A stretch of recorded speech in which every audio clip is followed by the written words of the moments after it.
Headed to Borney, Texas for the closing of special deer season, we were permitted to shoot does, antlerless steers, and single-branch bucks. In years past, this property has produced a plethora of deer.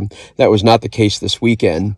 The landowner is super kind and will let literally anyone hunt his property. His goal is to keep the deer population in control. In the past 4 to 5 years when I've hunted here, the deer never acted pressured. This closing weekend, they were very spooky, and I shot the only day doe that showed up. The first night produced no deer. I sat late in the evening to see if any hogs would show up. I put my mobile game cam at the bottom of the property in case I snoozed off. A group of deer returned several times that evening. A family of coons and another varmint showed up that I could not identify. Its color palette was different than the raccoons. It also ate differently than the raccoons. The coons would scavenge all over the place feeding on the corn.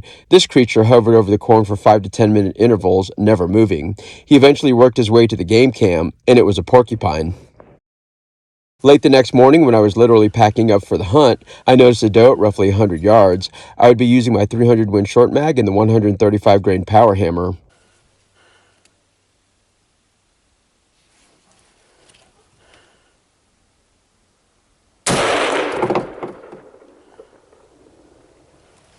I recovered the deer roughly 30 yards away. The exit was so nominal I knew I didn't hit a bone on this side. The entry side was pretty damaged due to the deer dragging itself. The internal damage on the entry point was almost non-existent. Here's the main bullet entry. Here are 2 petal marks that I could see.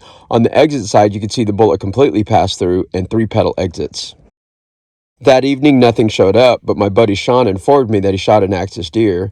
Here's a game cam of the picture of the axis just before the shot. Back to my hunt, the porcupine came out just at sundown. The same family of raccoons and deer showed up. A single spotted hog showed up on the game cam, but I could not see him through the evergreen right in front of my face.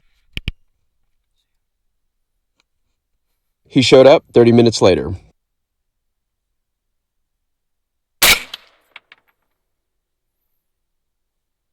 I watched the video a few times that evening. Shot placement looked low to the chin. I did one last morning hunt with no results. I went and scanned for the small hog for about an hour with no luck. When I got home, a raccoon showed up at a feeder 240 yards away off the deck of the house. I lined up my 6 art using the 88 grain shock hammers. Done.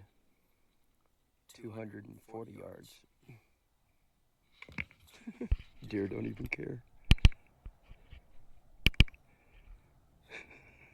They're like, what was that? It didn't wander far. It just died like right over this hill. Is he right there? First official tracking job. Good job, Mr. Cree. Can I get in here? Can I get him? I need to see where the bullet went. Come here, buddy. Come here, buddy. Good job. See any damage? Oh, there it is. That was the entry. And there's the exit. Good job, Mr. Cree. Smile. This was an awesome way to close out the 2022 deer season. Congratulations to Sean on his axis buck. This was a really big body deer. Thanks to Brian for the hunting invitation, and stay tuned for my next adventure.